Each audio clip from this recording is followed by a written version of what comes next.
Cool deal. Okay. Well, thank you. Thank you everybody for coming out this evening. This is the StriveScan panel with IACAC for Texas A&M University. Whoop! We're going to give another couple seconds for some folks to start chiming in here. You see our faces. I am Libby. I am your regional representative for Texas A&M. I actually live in the Chicago area.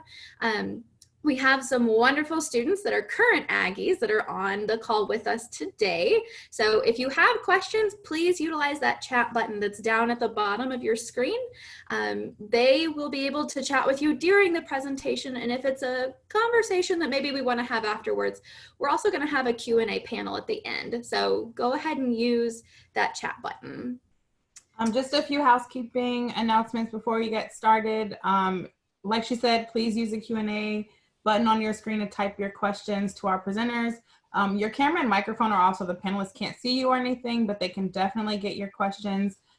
This is just one of many different sessions that are happening, so be sure to check out the full schedule at iacac.org. And the presentation will be recorded and available within about a week, again at the iacac.org website. So I'm gonna go ahead and turn it over to the presenters, and y'all enjoy the session. Thank you much, ma'am. Okay, and then Ags, if you want to go on ahead and close your mics, not mics, cameras, there we go. Woo! Go ahead and hang out in the background and I will get my screen shared. Okay, perfect. So again, howdy and welcome everyone. This is the StriveScan presentation for Texas A&M University. Let's get it. So to begin, let's talk about where we began, right? Many, many years ago, we were the first public institution of higher learning in the great state of Texas that opened back in 1876. So back then we were pretty small, all male, all white, and all military. So since then, things have changed just slightly. We're now somewhere around 71,000 students, which will make us one of the largest, if not the largest. We're waiting on some numbers to come out this year. One of the largest universities in the nation. So some really cool things that we have to offer with that, including being number 7 among all public and private universities in the nation for National Merit Scholars. We're also ranked number 2 for public university service. So service is a big deal on our campus. One aspect being the big event. It's the largest single day student run organization, but it's also a day that we have folks come out and do service projects around our College Station Bryan area, Bryan College Station area. It's 2 cities, Bryan College Station, there we go. We've had a lot of conversations today, so we'll keep rolling. Something that's maybe not made it on your list quite yet, but something you should be considering if you're a junior or senior is what about the research opportunities that you have? And not just as a grad student, but for undergrad as well. So $905 million in expenditures is a large number, folks. So we are a triple distinction university, meaning we are a land grant, a sea grant, and a space grant institution. So again, what that means is that's big money that goes towards research. Being an R1 school, that's something that's important for undergrads as well. So keep that in mind and put that on your pro list. Now let's see how we stack up in other areas. So ranking number 1 amongst various things, right? And as you can read on this list, there's quite a bit that we work with, but one of our proudest things that I think that we get to boast is that out of any other institution in the nation, we send the most students to do study abroad trips out of anywhere else, right? And yes, I know that things are a little complicated with COVID-19 right now. There's not a lot of traveling going on this year per se, but this is something we intend to fully get back to in future years. So if study abroad, study away is something that interests you, definitely put this in the pro list. Let's talk some academics, majors, and some of our colleges that we have. So first thing being first, Texas A&M is a STEM-heavy university. So about 1/3 of our students overall in the student body study out of the College of Engineering. So 1/3 of engineering students, that's a pretty big deal.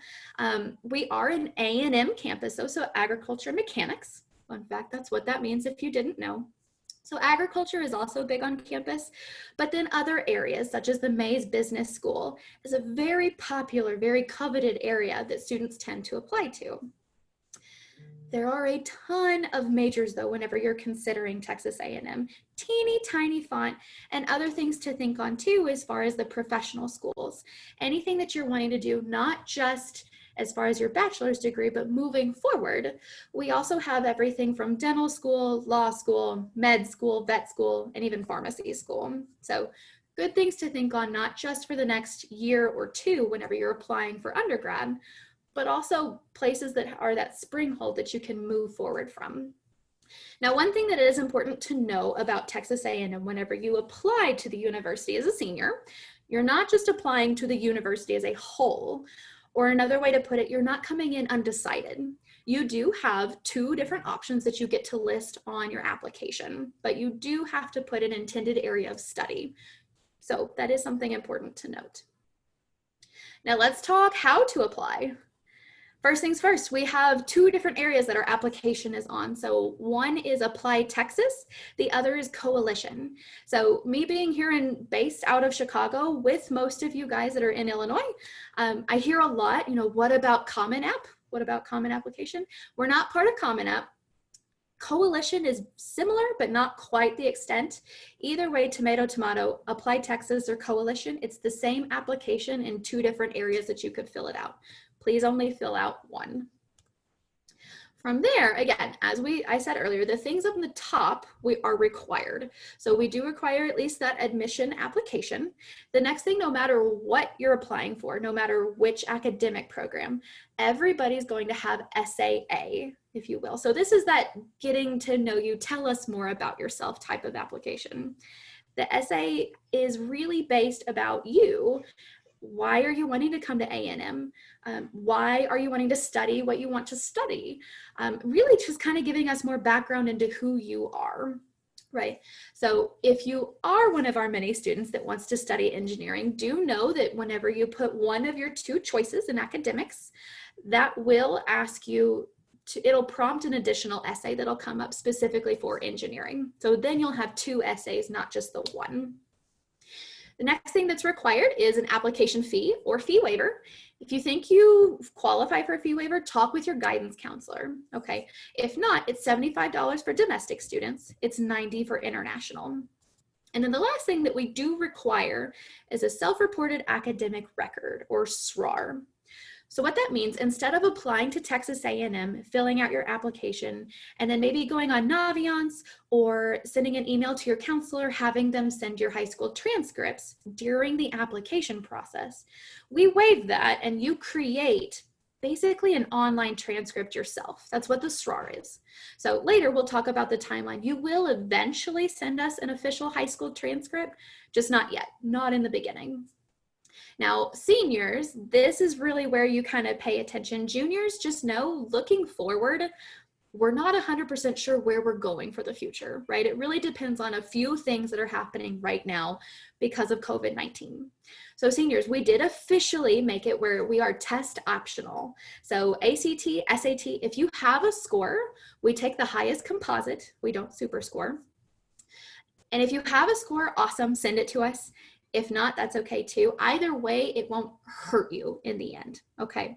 So juniors, again, if you have the opportunity, things are maybe settled around your area where you feel comfortable going and taking the ACT or SAT, again, either works for us. I recommend maybe going on ahead and trying it just to get one under your belt in case it's required come next year. So keep that in mind.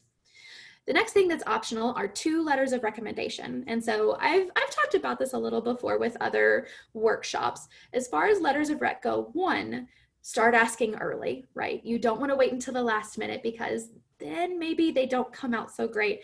And that's not on the behalf of the person that's writing it. They just weren't given a lot of time to really craft one that works well for you, right? So start early. But 2, maybe look for somebody that's both in the classroom as well as maybe out, right? So if you have a part-time job, or maybe you're involved with a church or a local community organization, maybe it's just a student org that's at your high school that you're really involved with, maybe have somebody that's associated with that be one of your letters of rec as well. So we do take 2. Okay, but again, this is optional. If you want to send it to us, which you should, we accept the first 2 that you send to us. Okay, let's talk holistic review, because I get a good question a lot of the time with students that just ask, what is Texas A&M looking for? Why do we and don't we admit certain students? So really there's 3 buckets here, right? As you can see on the page. We realize that you are a multifaceted, multidimensional human being, right? You are so much more than just your GPA and maybe how many community service hours that you had under your belt, right? You're a combination of things. And so we really want to know that. Part of that is given in the essay. Some of it's the short answer questions that we have within the application itself as well. So seniors, again, we have 2 new questions that are this year that are required in the app. Again, short answer, right? So please don't think of this as an essay or a novel. Really, really short answer. But one being related to diversity and inclusion, right? Not just a generic answer of this is the definition of diversity, but what does it mean to you? And what does it mean in our climate that we are currently in September of 2020? Right? Talk to us about it and what your viewpoints are. We also have a COVID-19 question. So we do want to know, are you part of the community that maybe has had some struggles, maybe some of these challenges and hardships that you see? Or how have you been resourceful? How is this something new that maybe you've never had to deal with before, but now maybe you have a part-time job to help out mom and dad with income, or maybe, you know, something new, right? So talk to us about all 3 of these buckets. We would like to know everything. Okay, let's talk deadline, right? So seniors, again, this is for you. Juniors, we may push the application date opening up early again for next year back to where it normally is, July 1. So juniors, July 1, August 1, somewhere in there, the application will open. And something else that's good to note, the application serves for both admission purposes as well as scholarships. So it is one and the same. Keep that in mind. Okay, so the application this year opened August 1st. We give you until December 1st to officially submit the application, and that is a hard deadline. Please keep that in mind, okay? We do give you an additional couple of weeks after December 1st, so until December 15th, to submit all the extra required documents. The SRAR, the 2 letters of recommendation you may want to send. Maybe it's an ACT that you took in November. Whatever other documents, again, you have until a hard deadline of December 15th. After that, we're not accepting anything else to complete your application. Okay. From there, typically students find out somewhere around February, maybe beginning of March, as far as if they were officially admitted or not to Texas A&M. And with what pathway? There are many different pathways to an Aggie ring, right? So from there, once you find out in February, we give you until May. We are a May 1st institution, so you will have to officially confirm with us, yay or nay, on officially coming to Texas A&M. And remember that transcript I spoke of earlier. Again, you will send us one eventually, just not in the beginning, right? We need it after you graduate. So high school graduation, May, June, somewhere in there. You have until August 15th to have your high school send us an official final transcript. Okay, let's talk financial aid and scholarships a little bit. So total cost, right? Again, most of you that are tuning in are in the state of Illinois, or at the very least out of the state of Texas, right? So we start within this non-resident column, okay? Tuition and fees are somewhere around $40,000 for the year, give or take, right? From there, everything else that you see down the list of this column, the loan fees, housing and meals, books, travel, personal expenses, this is entirely based on your lived experience, right? So for instance, housing and meals. We don't require students to live on campus their freshman year. We actually never require students to live on campus. It's entirely up to you and what you would like to make of it. So if you find some place that's cheaper off campus or maybe on, right? Again, it's up to your lifestyle. Maybe that number goes down, maybe it goes up, right? Are you the type of student that goes to Starbucks every day or multiple times a day, right? If that's the case, those personal expenses that we're thinking of, that's probably going to go up. right? Or maybe you're a student, you don't bring a vehicle to campus, so you're not paying for a car and you're not paying for insurance. Okay, maybe those personal expenses actually go down. Again, it's entirely up to you there. The question in mind with A&M is tuition, right? This is something that we don't change easily. Now, something that I do recommend to all of my students that are out of state, and this is for any school that you're looking to possibly apply to, you need to ask the question, can I pay in-state rates? Right? Because the worst answer that we'll give you is no. You get to pay out-of-state fees, and there's that, right? So in this case, can you earn in-state rates? The answer is yes, right? There's a big but coming though, so keep this in mind. The way the out-of-state fee waiver works for us is that you have to have at least $4,000 of competitive scholarships awarded to you from Texas A&M. So you could have 4 individual $1,000 scholarships that combine into the 4. That's fine. Maybe you have one really large competitive scholarship that's awarded to you that's $10,000. Perfect, that works, right? The key word, if you didn't hear it, is competitive. Okay, competitive meaning that any of our students could apply for this. So as a for instance, we have something called Maroon Merit Scholarships, which is great because it's only for out-of-state students. So that's more money for you to earn. But because it's only for out-of-state students, it's only a small population of our campus, it's not deemed competitive, so it won't move you to the in-state rates. Okay, so again, 4,000 competitive scholarships. If you earn that, instead of having this out-of-state fee of 40,000 and some change, automatically you don't have to apply for anything additional. It bumps you over into this in-state rate, and folks, that is under 13,000 for tuition, which is phenomenal. Please do your research and see what it's like to be an in-state student in Illinois paying in-state prices at various institutions.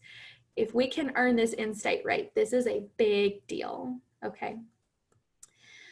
From there, again, scholarships, there's many different types. And if you're interested to see more on maybe what's deemed competitive versus what's not, I highly recommend going to this webpage, scholarships.tamu.edu. TAMU, Texas A&M University, by the way.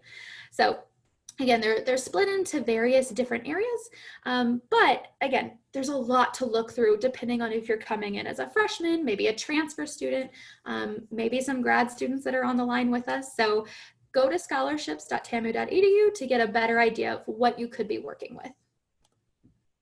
From there, a good understanding is that an average award package for our students is somewhere around $14,000. And almost 3/4 of our Aggies do receive some type of financial assistance. So that is a big deal to note. I have a lot of folks that ask, what about working on campus or working your way with various part-time jobs or maybe multiple part-time jobs. There's no better place to do that than on campus because they understand that you're a student first. So, and believe me, we have, over 10,000 employees that have work study as well. Now, speaking of that scholarship, as far as competitive scholarships go, Corps of Cadets is actually our largest student organization, oh my goodness, that's on campus. And they do have scholarship funding that is considered competitive because anybody could decide to raise their hand and be in the Corps. So that is something that's important to note. I have a lot of out-of-state students that are interested in the Corps. At least that's how they get their interest started because of the scholarship funding. However, I do need to note, you need to have an interest in the leadership program itself and not just for the scholarship funding because it is a pretty big time commitment and there's a lot to it, right? It's a leadership program that's based out of our ROTC. So there is no military obligation. That is something that's important to know. But again, we did have roots in the military way back when, so it's not uncommon to see the ROTC folks walking around campus in their uniform. If you have an inkling that you might be interested in this program, I do recommend to go on ahead and raise your hand and go to the corps.tamu.edu webpage.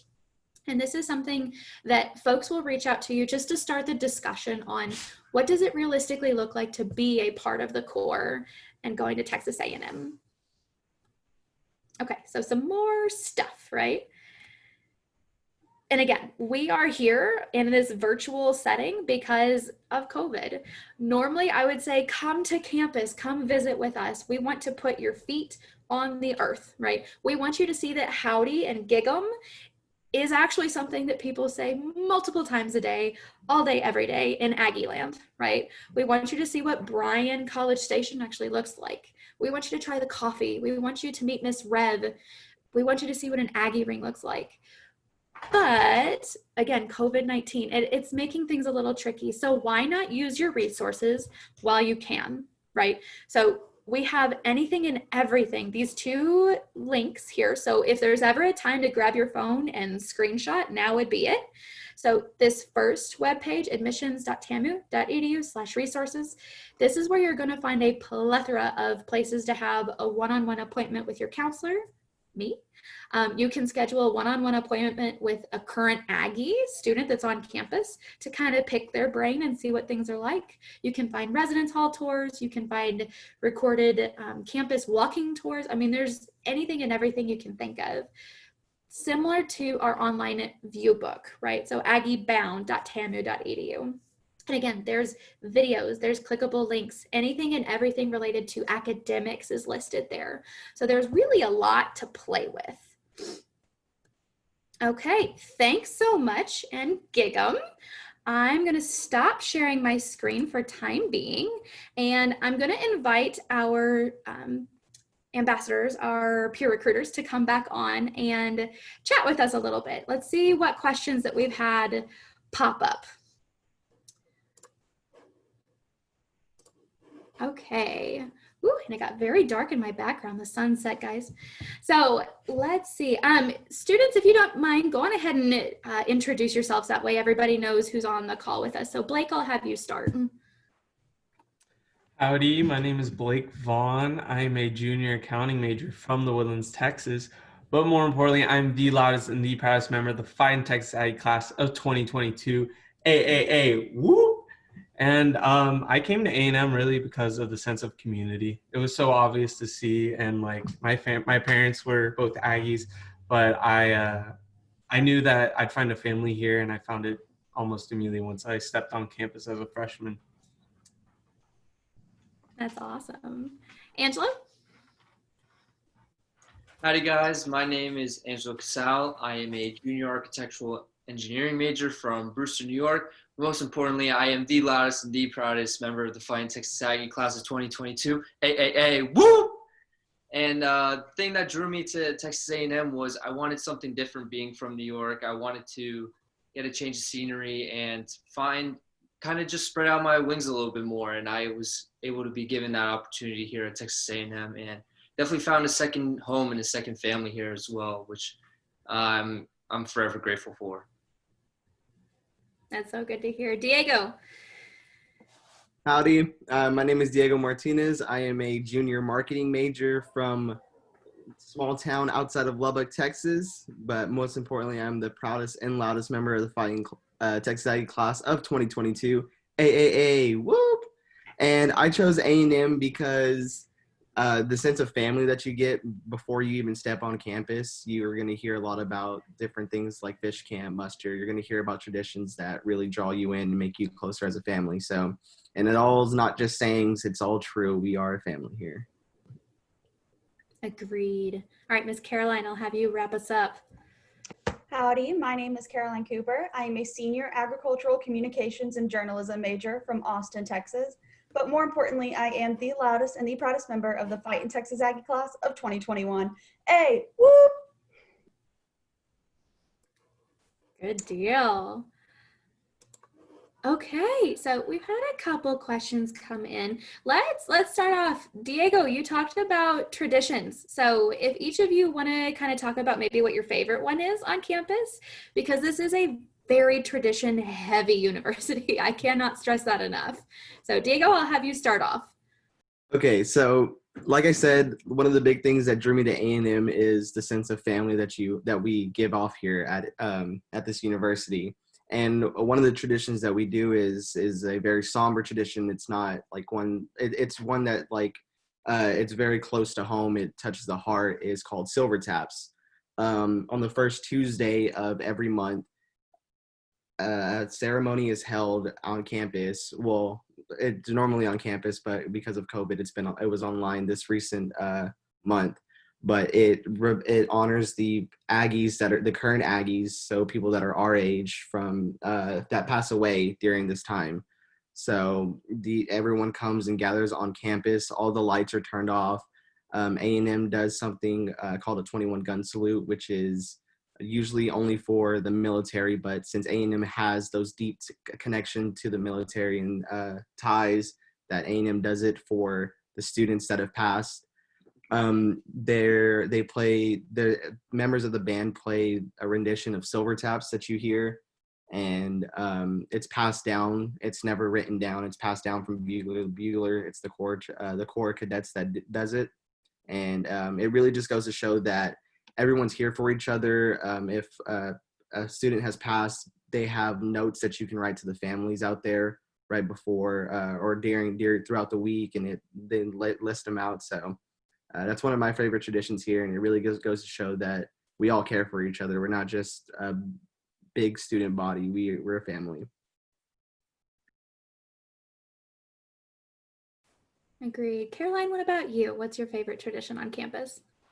Mine actually is very similar to Diego's. Mine is muster, which is pretty much the same thing as Silver Taps, except it's held in April. And there you just honor all fallen Aggies, former students or current students that had passed away within the last year. We usually all gather together in Reed Arena, which is our basketball arena on campus. And we listen to the president speak. There's speakers from different places around campus. There's like a designated muster speaker, and it's just such a cool thing. They turn off all the lights, and they have people around with candles. They read off the name, which is called the roll call for the absent, and after the name, everyone says here because the Aggie spirit lives through everyone else. It's so sad, but it is so cool to see because it's just something that really just sets A&M apart from other schools. I agree. It's that level of respect that we have for one another, for your family, right? Whether you met them or not ever, it's a big deal. So cool. I agree.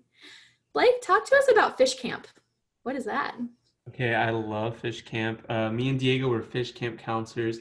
But if you were to attend A&M as a freshman, an opportunity that I highly recommend that all of you to take is to try out fish camp, which is basically an extended overnight orientation program where it's like a couple weeks before school starts.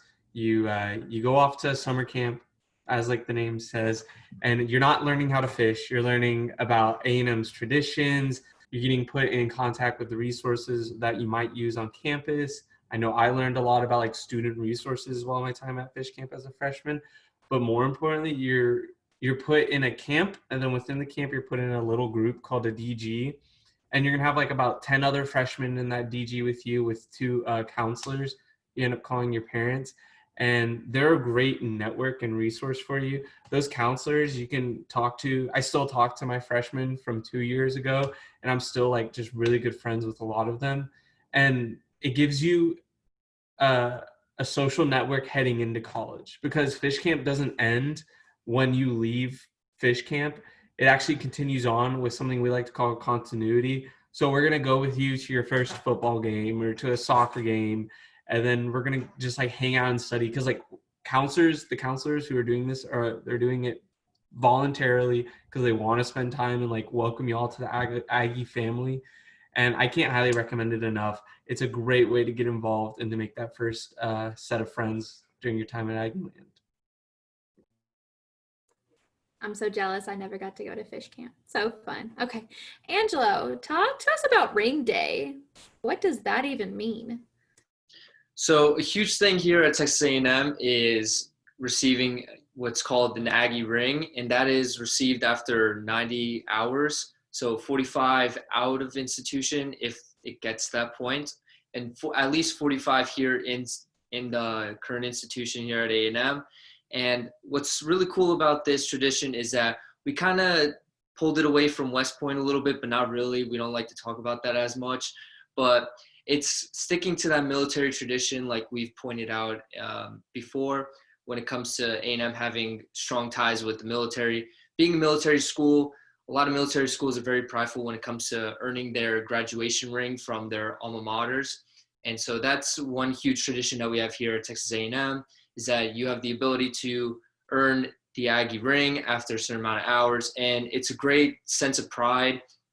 And it's one that you gain through and you experience through networking in the future. Say if you have a future occupation and one of your employers notices your ring, they'll point it out of nowhere. And say if there's another Aggie working at that company and they see you wearing that ring, they're gonna say, "Oh my God, you went to A&M?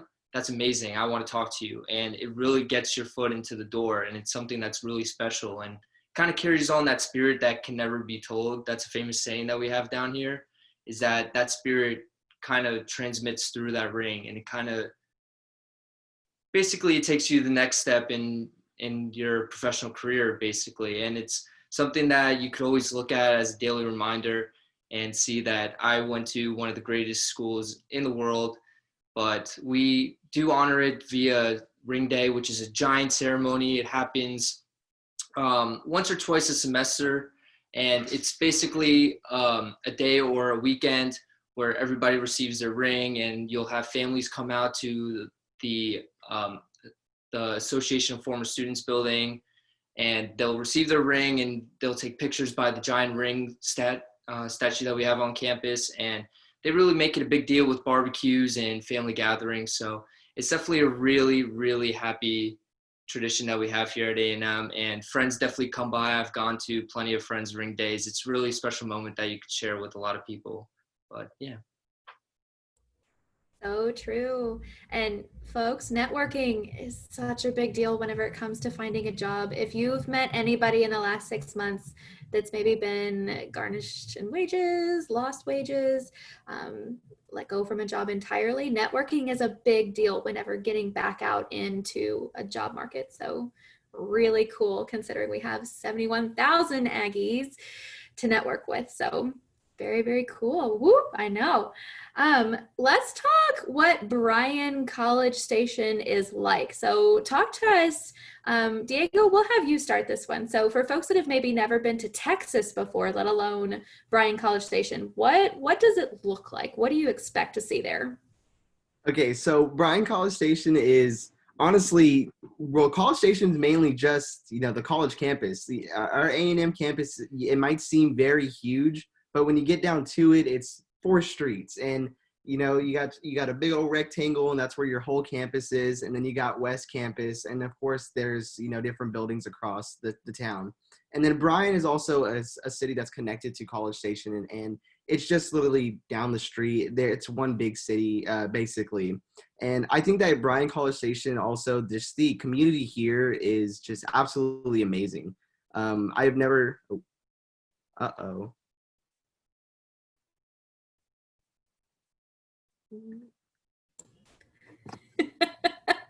It's not a Zoom meeting unless something weird happens, right? Oh. So I'm back, I think. there he is. Can y'all hear me? Okay. So as I was saying, like the community here at Bryan College Station is just amazing. Like I've never felt so just safe, and on campus, especially if I need to go to the restroom and I'm studying in Evans, I can just leave my back. Aww.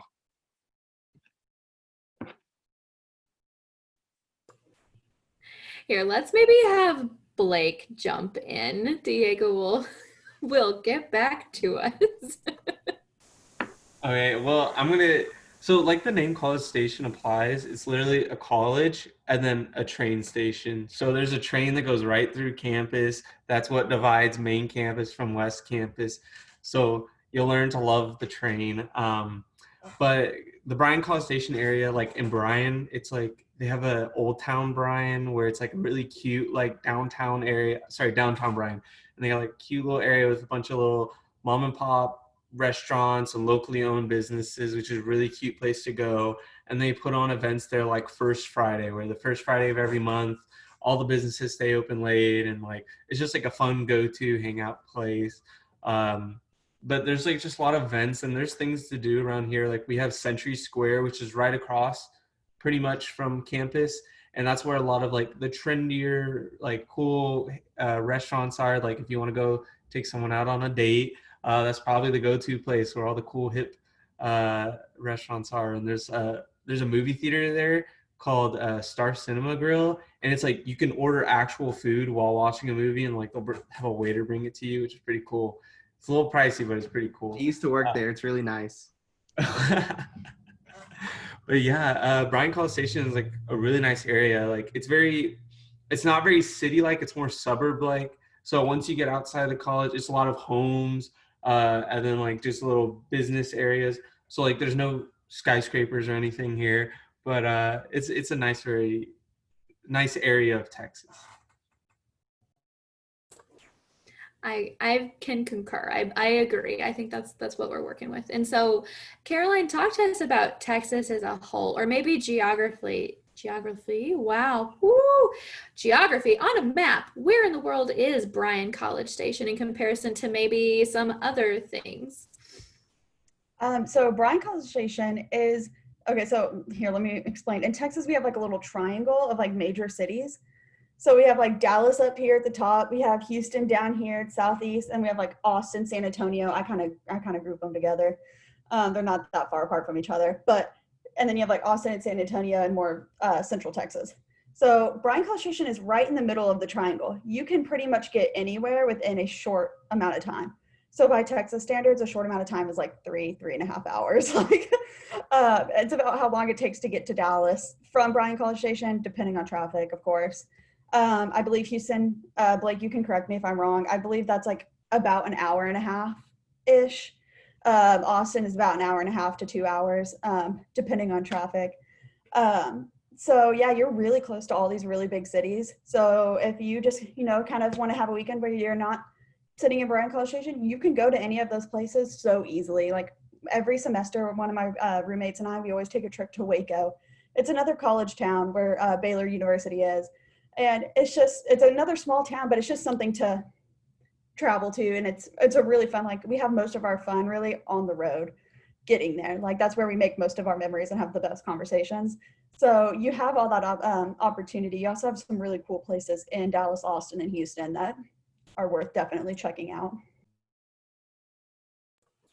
Agreed. And so I know a lot of my students that I speak with in Illinois, cost of living is high up on your radar. And so looking into cost of living in comparison to at least the city of Chicago, even the suburbs, I've lived in both now, Bryan College Station is much cheaper. Gas, much cheaper. Food, a gallon of milk or a carton of milk, whichever you do, much cheaper. So Angela's agreeing with me full-heartedly. So again, things like that to think on, but yet you're within a very quick drive to be able to get to some of those 3 large populated cities if you do want a night out or a weekend out. So that is something that's good to think on. Wrapping up, because I know that we've got about 5 minutes left here. So I'm curious, talk to me guys, what's something that you wish that you would have known coming to Texas A&M as a freshman? So whether it's coming in from out of state or maybe not, what do you wish that you would have known 2-3 years ago? Angela, we'll go with you first. So one thing I wish I knew was the amount of resources that A&M has for finding scholarships. The scholarship outreach here at A&M is incredible. They do a really good and thorough job helping you find different options for scholarships, because for me as a junior and senior in high school, I was very nervous about the cost of college because it's always overbearing and it's always just lurking in the background. But it was always something in the back of my mind that was always worrying me. And I never really found options, but it was because I didn't dig deep enough to look for them. But one regret that I do have is that I wish I did dig deep in finding these scholarships, because honestly, there's so many amazing resources that are so easy to find, and I didn't even realize how easy they were until afterwards when I came to college. And I wouldn't say it was too late when I found out. I think it was still like a good amount, it was still an appropriate time for me to find these resources, but I just wish I found them earlier. And so I guess that's my one piece of advice that I would give to all of you guys, is to definitely check out those resource options, because they definitely do come in clutch for sure. I can go next. I'd say my biggest piece of advice is you get out what you put in. This doesn't relate just to academics or to social life. It affects everything in your college life. You're going to hear this a million times. It's a cliche. But if you put yourself in, like put yourself out there to join orgs, you'll meet people and you make your friends that'll last the rest of your life. If you put in time to study, you'll get better grades. You truly get out what you put in. So I can't highly recommend enough. So once you get into college, whatever college it may be, give it your all when it comes to your orgs and when it comes to your studies and when it comes to your future career. And then also a little last thing, take out your earbuds when you're on the first day of class. It makes you unapproachable. If you have your earbuds out, people are going to want to talk to you, and then you can find friends and people to study with. So big key right there. Reach it. Oh, those were all great things. Diego, what about you? Hopefully my connection's good, but oh, it's saying it's unstable. Okay, hopefully I can do this quickly. One of the things I hope I wish I learned before is for sure balancing schoolwork, but also social life. You know, it is what you put it, what you get is what you put in. But also, you know, school is everything, yes, but also maintaining that good mental health, that good mental state. So, you know, of course, you're going to be studying a lot and doing a lot of homework all the time, but also get out there, make some plans with friends, go get some coffee. Just try to make sure you take those mental breaks because, you know, sitting down doing homework all day isn't really good. So I think, yeah, exactly, Blake. So for sure, just make sure you find that balance in between schoolwork and just mental health. I'll be honest. During the presentation, I had a split screen. I was working on German homework while making sure I didn't miss my cue. So yeah, that's like the reality of college. Like you take every opportunity you can to get homework done. But like Diego was saying, keeping that balance is super, super, super important. But I'll say, you know, I didn't come to A&M as a freshman. I'm actually a transfer student. And so something I wish I had known is going to be something very different than these guys is it's okay to fail. I had a really hard time making sure I kept myself motivated and like finding my end goal, which was to get into A&M, get my Aggie ring, and graduate from A&M. And even to this day, you know, like there are still days where I'm like, is this all really worth it? And yeah, it is. It really is. Like it's all worth it. So when you have those days that you're just kind of unmotivated, just kind of remind yourself of what you're working towards. Like I remember being in high school and thinking, oh my gosh, I'm never going to be able to get into A&M. And then I was like, oh, when I got to A&M, I was like, oh my gosh, this is a lot of work, but I'm never going to be able to graduate. But that's not the case at all. Like I get my ring in April, I graduate in May. So it's all possible. And you just got to keep yourself motivated. So that was my biggest thing, is making sure that I stayed motivated and stuff, mostly like early on in my college career, because it's pretty hard. You're going to make sure you want to surround yourself with people who are very studious and make sure that they know that at the end of the day, everyone's here for college and everyone needs to all get their work done. So true, so true. Okay, I believe that we have just about come up to the end of our time. Perfect timing. Thank you, Ags, for coming in and being with us to answer some questions. And thank you guys that did tune in tonight. Again, you may be watching this recorded. You may be here. Either way, gig 'em. We appreciate you. Good luck. Stay safe. Have fun and find us for more questions.